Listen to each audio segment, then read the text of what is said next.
वास्तु का उद्घाटन हुआ ऐसा जाहिर करता हूँ। और इस हॉस्पिटल के जो मालिक है डॉक्टर ब्रजेश शाह, उनकी पत्नी, उनकी लड़की तन्वी, जमाई राजा का नाम क्या भैया?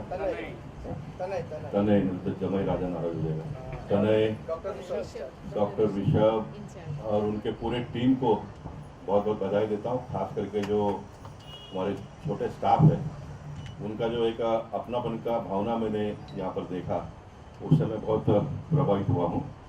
मैं डॉक्टर ब्रजेश से कहूँगा कि ये आप कायम रखिए और जो पेशेंट यहाँ पर आएंगे तो उनका भी लगाव और उनकी भावना भी आपके साथ में जुड़ जाए, इस प्रकार का एक काम करो। मुझे इस बात की पूरी जानकारी है कि ये कहना मेरे लिए बहुत आसान है, लेकिन इसको चलाना बहुत कठिन है आप लोगों को, क्योंकि इलेक्ट्रिसिटी का बिल, म्यूनसिपल कॉर्पोरेशन का टैक्सेस, लोगों के पगार, ये सारा अगर कैलकुलेशन करते तो इसका बहुत बड़ा वॉल्यूम हो जाता है। इतना प्रॉपर्टी का पैसा, उसका इंटरेस्ट, ये सब लगाते हैं तो। लेकिन उसके साथ साथ में दूसरी बात ये भी है कि जो सामान्य लोग हैं उनको हेल्थ केयर बहुत महंगा होते जा रहा है।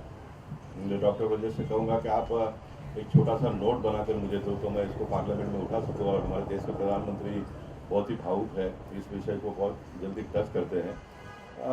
कोई हमको एक मैकेनिज्म बनाना पड़ेगा कि जिनके पास पैसे हैं उनको अच्छी सुविधा मिलनी चाहिए, ट्रीटमेंट मिलनी चाहिए, लेकिन जो सामान्य परिवार के लोग आते हैं उनको कैसा एडजस्ट हम कर पाएंगे उसका देखो। मैं कल पवई हीरानंदन में गया था, वहाँ पर गया इसलिए कि वहाँ पर एक मैं बहुत भूल कर कहूँ तो मेरा रिलेटिव गांव से आते समय उनकी मदर यहाँ पर एक्सपायर हो गई, गाड़ी का एक्सीडेंट हो गया। वहाँ पर शॉर्ट ट्रीटमेंट लेकर एक रॉड डाला पैर में और उसको यहाँ पर लाकर एडमिट किया 2 दिन में, और सिर्फ पैर का जो रॉड डाला था उसको निकालने के लिए और 2 दिन हॉस्पिटल में एडमिट करने का 1,60,000 1,60,000 बिल हुआ। अब मैं वहाँ पर इसलिए विजिट किया कि मैं कोई डॉक्टर नहीं हूँ, मैं इसलिए विजिट किया कि चैरिटेबल हॉस्पिटल था, तो मेरे जाने से 25-50 हज़ार रुपये उसका कम होगा तो अच्छा हो जाएगा करके। लेकिन मैं वहाँ पर में हमने कोशिश किया है कि सारे डिपार्टमेंट्स प्रॉपरली इंटीग्रेटेड हो, एक दूसरे से बात करें और 100% थ्रू सिस्टम कंट्रोल हो। उसमें से एक है EICU यानी इलेक्ट्रॉनिकली मैनेज ICU। तो हमारे को अगर ये ICU नहीं रहते तो हम ट्रेडिशनली कैसे काम करते हैं कि अगर पेशेंट ICU में सीरियस है तो कंसल्टेंट समझो कार्डियोलॉजिस्ट है या फिजिशियन है, जब बाहर जाते हैं तो उनको हर वक्त उसके रिपोर्ट्स जानने की बहुत ज़रूरत है कि इसका पल्स कितना है, BP कितना है, ECG में क्या गड़बड़ है, आउटपुट यूरिन आउटपुट कितना है, ये सब जानकारी तुरंत चाहिए होती है। पर क्या होता है बाहर रहते हैं तो यहाँ पे फ़ोन करते हैं तो शायद डॉक्टर्स बिजी रहेंगे, फ़ोन लगा नहीं, उठा नहीं पाए, ऐसे ध्यान से उनको तुरंत इन्फॉर्मेशन नहीं मिलती है। तो अभी हमने क्या किया कि EICU है तो उसके हर कंसल्टेंट के मोबाइल पे एक ऐप डाल दिया है कि उससे जो भी ICU के अंदर मॉनिटर रहते हैं उसमें temperature, pulse, respiration, BP, ECG, output वो सब अपने आप उनको बिना पूछे उसके मोबाइल पे ऐप पे दिखता है। यानी डॉक्टर कंसल्टेंट को हॉस्पिटल के ICU में फ़ोन करने की या उनको बताने की ज़रूरत नहीं पड़ती है, जिससे डॉक्टर की एंग्जाइटी कम होती कि यार मेरा पेशेंट ठीक है कि नहीं ICU में, और पेशेंट को भी सिक्योरिटी मिलती है कि मुझे मेरा कंसल्टेंट दुनिया के कहीं भी कोई भी कोने में है वो मुझे मॉनिटर करते हैं। तो दोनों जन का एंग्जाइटी कम होता है, सिक्योर फील होता है। तो ये एक सिस्टम बनाने से हमारा हर पेशेंट को सिक्योर हैंड्स में हो जाता है। उसके अलावा जितने भी पेशेंट एडमिट होते हैं तो उसके ब्लड रिपोर्ट, एक्सरे, ECG हर बार डॉक्टर ऑन ड्यूटी जिसको RMO बोलते हैं उनको कंसल्टेंट को इन्फॉर्म करना पड़ता है। तो एवरी टाइम, नमस्ते सर, आइए सर।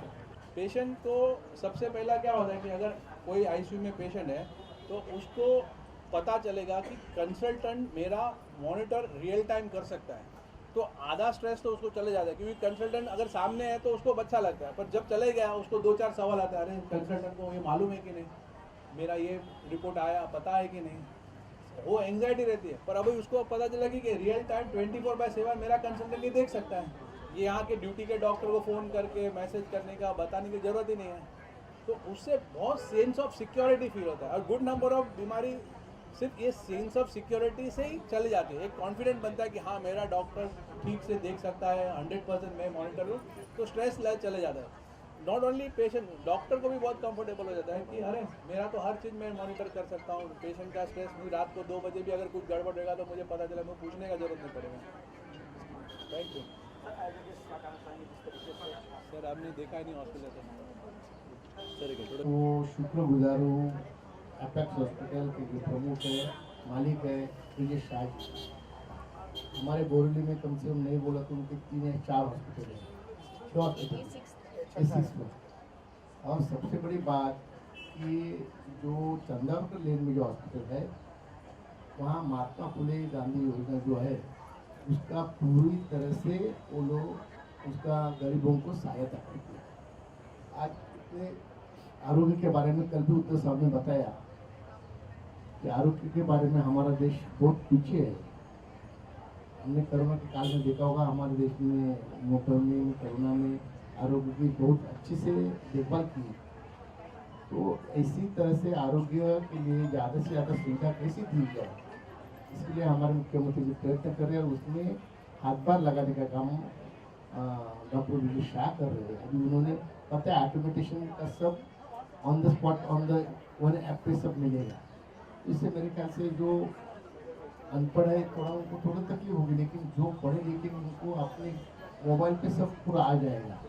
पेशेंट कैसा है, मेरे ख्याल से पहला हॉस्पिटल इतना ऑटोमेटेशन होगा जैसे मेरे बम्बई में सब मुझे लगता है। पेशेंट के माँ बाप, पेशेंट के जो रिलेटिव है उसको भी यहाँ रहने की ज़रूरत नहीं पड़ेगी, इतना सब कुछ फैसिलिटी उन्होंने दे रखी है।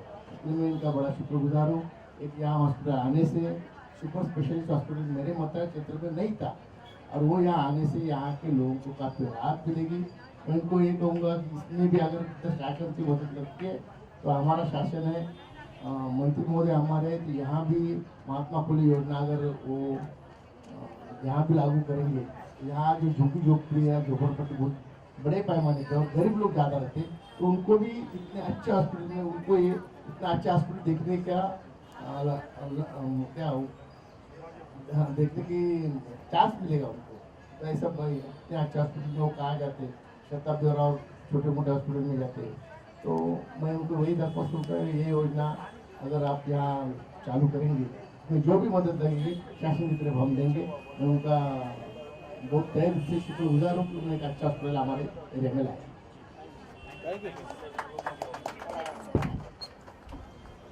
हमारे बीच बिंदु बहन जी हैं जो ब्रह्म कुमारी से आती हैं और इन्होंने 33 वर्ष अपने जीवन के देवता की